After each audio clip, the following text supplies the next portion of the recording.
আসসালামু আলাইকুম। সবাইকে স্বাগত জানাচ্ছি আমার দেশ উপসম্পাদকীয় আয়োজনে। সঙ্গে আছি তামান্না মিনহাজ। আমার দেশের সহযোগী সম্পাদক আলফা জানামের লেখা আজকের উপসম্পাদকীয় শিরোনাম গুপ্ত ও নির্মূলের রাজনীতি। চলুন দর্শক জেনে নেওয়া যাক উপসম্পাদকীয়টির বিস্তারিত। নিজের রাজনৈতিক মতাদর্শ গোপন করে অন্য দলের রাজনীতি করার ইতিহাস বাংলাদেশে নতুন নয়। আবার ডান ও বাম উভয় দলের নেতাদের দলবদল করে বড় দলে যোগদানের ঘটনা প্রায় ঘটে থাকে। তবে আদর্শিক কারণে অন্য দলে যোগ দেওয়ার ক্ষেত্রে বাংলাদেশের কমিউনিস্ট পার্টি সিপিবি ও তার ছাত্র সংগঠন ছাত্র ইউনিয়ন সবচেয়ে অগ্রগামী। গোপন করে আওয়ামী লীগ বা বিএনপির মতো বড় দলে যোগ দেওয়ার ঘটনা এদেশের রাজনৈতিক ইতিহাসে অনুপ্রবেশ বা এন্ট্রিজম হিসেবে পরিচিত। কৌশলগত কারণে সাধারণত এই ধরনের অনুপ্রবেশ ঘটানো হয়। বাংলাদেশের প্রথম প্রধানমন্ত্রী তাজউদ্দিন আহমেদ কমিউনিস্ট পার্টির লোক ছিলেন বলে অনেকে মনে করেন। গত শতকের 70-এর দশকের মাঝামাঝি এবং 80-র দশকে অনেক মস্কোপন্থী বাম নেতা তাদের আগের পরিচয় আড়ালে রেখে বা আগের দল ত্যাগ করে সরাসরি আওয়ামী লীগে যোগ দেন। এই যোগদানগুলোকে আওয়ামী লীগে কমিউনিস্ট অনুপ্রবেশ হিসেবে দেখা হতো। বিএনপি যখন গঠিত হয় তখন রাষ্ট্রপতি জিয়াউর রহমান বাম ও ডান উভয় মেরু থেকে নেতাদের টানার কৌশল নিয়েছিলেন।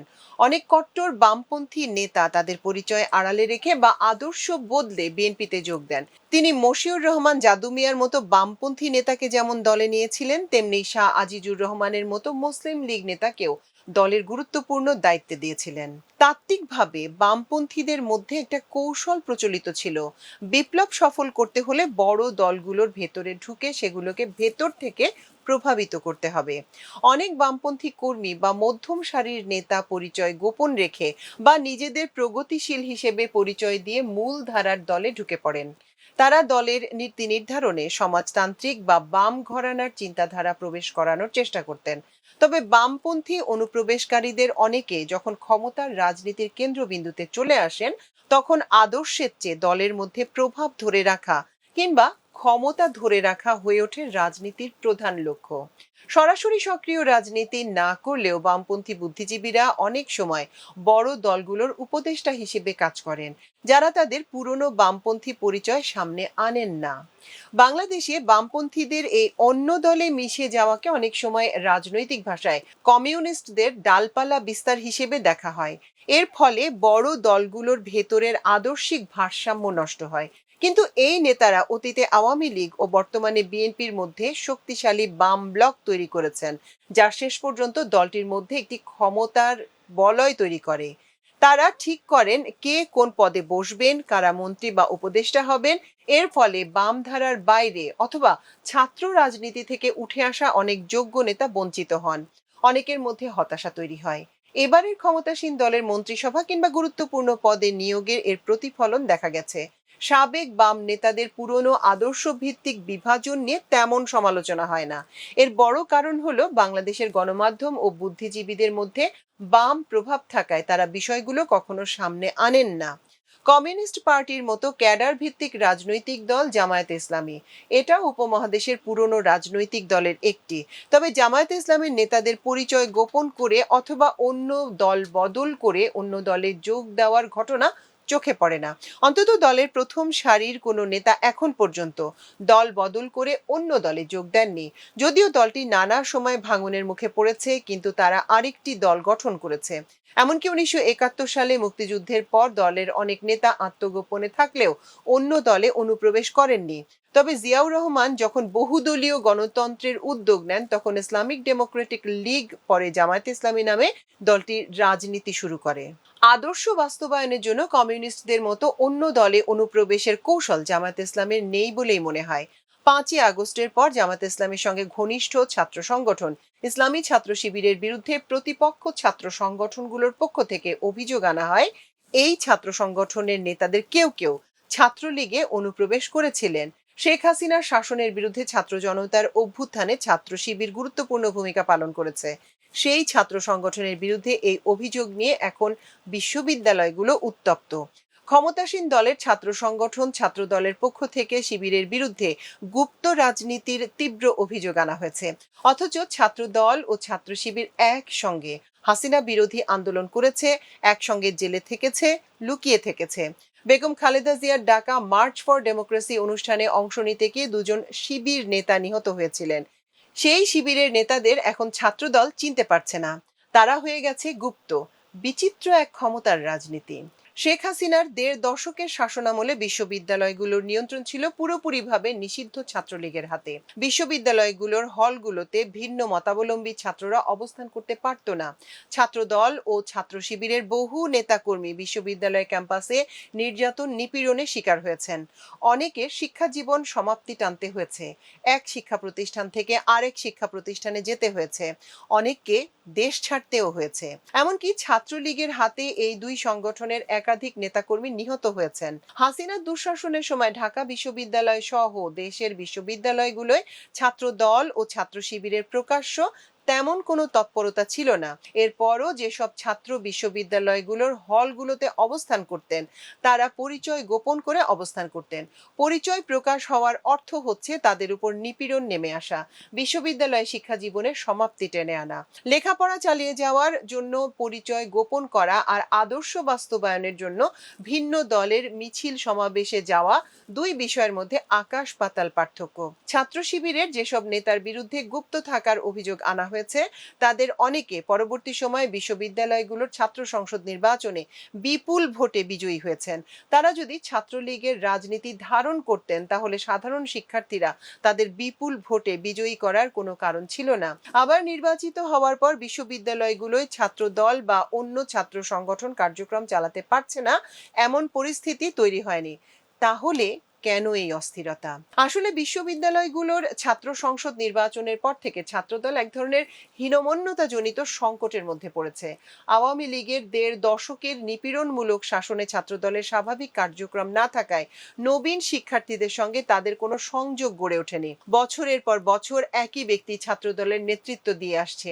ফলে ছাত্রদের মধ্যে তারা কোনো প্রভাব ফেলতে পারছে না। এমনকি সাধারণ ছাত্রদের আকৃষ্ট করার মতো কর্মসূচি নেই। স্বাভাবিকভাবে এই স্থানটি পূরণ করেছে ছাত্র শিবির। জাতীয় নির্বাচনের পর ছাত্রদলের সংকট আরো গভীর হয়েছে। বিএনপির অনেক নেতা মনে করেন বিশ্ববিদ্যালয়গুলোয় বিরোধী ছাত্র সংগঠনের একচ্ছত্র প্রভাব সরকারের জন্য বড় ধরনের হুমকি। বিএনপির ভেতরে বাম ধারার নেতা ও কৌশলবিদরা এই বিষয়টি সামনে আনার চেষ্টা করছেন। তারা মনে করেন যে কোনো সরকার বিরোধী আন্দোলনে বিশ্ববিদ্যালয়গুলো সামিল হলে তা বড় আকারে দানা বাঁধতে পারে। বিএনপির নেতাদের এ ধরনের চিন্তার প্রভাব পড়ছে ছাত্রদলের উপর। তারা এক ধরনের চাপ অনুভব করছে। বিশ্ববিদ্যালয়গুলোর নিয়ন্ত্রণ নেয়ার মরিয়া চেষ্টা আছে তাদের মধ্যে। এর ফলে বিশ্ববিদ্যালয়গুলো আবারও অস্থির হয়ে উঠেছে। জাতীয় রাজনীতিতে এই মুহূর্তে ক্ষমতাসীন ও বিরোধী দলের মধ্যে খুব তিক্ত সম্পর্ক আছে তা নয়। নির্বাচনের পর জামায়াত ইসলামের পক্ষ থেকে ইলেকশন ইঞ্জিনিয়ারিং এর অভিযোগ আনা হলেও তা জোরালো ছিল না। বরং নির্বাচনে কিছু অনিয়মের প্রশ্ন সামনে আনার চেষ্টা হয়েছিল। জুলাই সনদের বাস্তবায়ন নিয়ে কিছু সভা সমাবেশ ছাড়া মাঠের রাজনীতিতে তেমন কোনো উত্তাপ নেই। এর মধ্যে আমরা রাজনীতিতে কিছু সুবাতাস দেখছি। নির্বাচনের পর প্রধানমন্ত্রী বিরোধী দলের দুই নেতার বাসায় গেছেন। বিরোধী দলের ইফতার মাহফিলে যোগ দিয়েছেন। জ্বালানি সংকট মোকাবেলায় বিরোধী দলের দেয়া প্রস্তাবের ভিত্তিতে কমিটি গঠন করা হয়েছে। সংসদে সৌহার্দ্যপূর্ণ পরিবেশ বজায় রাখার চেষ্টা করছেন সংসদ নেতা ও প্রধানমন্ত্রী। কিন্তু এই পরিবেশ কতটা স্থায়ী হবে তা নিয়ে এখন সংশয় দেখা দিয়েছে। দেশের শিক্ষা প্রতিষ্ঠানগুলোয় শিবির ও ছাত্রদলের মধ্যে উত্তেজনাকর পরিস্থিতির মধ্যে বিএনপি মহাসচিব বলেছেন, জামাতকে রাজনৈতিকভাবে নির্মূল করতে হবে। বর্তমান পরিস্থিতিতে জামাত কোনো ছোট দল নয়, দেশের প্রধান বিরোধী দল, যে দলের নেতৃত্বাধীন জোট ৩৮% ভোট পেয়েছে। প্রধান বিরোধী দলকে যদি নির্মূল করার রাজনীতি গ্রহণ করা হয়, তাহলে প্রশ্ন আসে, দেশে কি বিরোধী দল থাকবে না? কিছু সরকারপন্থী উগ্র আলোচক বিরোধী দলের রাজনীতিকে তুলনা করছেন জার্মানির ইহুদিদের ভূমিকার সঙ্গে। হিটলারের ইহুদি নিধনের মতো বিরোধী দলকে নিধনের ক্ষেত্র তৈরি হচ্ছে বলে মন্তব্য করেছেন। তাহলে সরকারকে কি হিটলারের মতো ফ্যাসিস্ট হওয়ার দিকে ঠেলে দেওয়া হচ্ছে? এসব বক্তব্য দেশের রাজনীতিকে শুধু উত্তপ্ত করবে না, আন্তর্জাতিক মহলে বিএনপির মধ্যপন্থার রাজনীতি প্রশ্নের মুখে পড়বে। বিএনপি বিরোধী দলবিহীন বা একদলীয় শাসনের রাজনীতির পথে যেতে পারে। দলটির অতীত ইতিহাস তা বলে না। এ ধরনের বক্তব্যের মূলে রয়েছে মির্জা ফখরুল ইসলাম আলমগীরের রাজনৈতিক ওরিয়েন্টেশন। ছাত্র ইউনিয়নের সাবেক নেতা মির্জা ফখরুল ইসলাম আলমগীর হয়তো স্ট্যালিনের চিন্তাভাবনা দিয়ে আচ্ছন্ন হয়ে আছেন।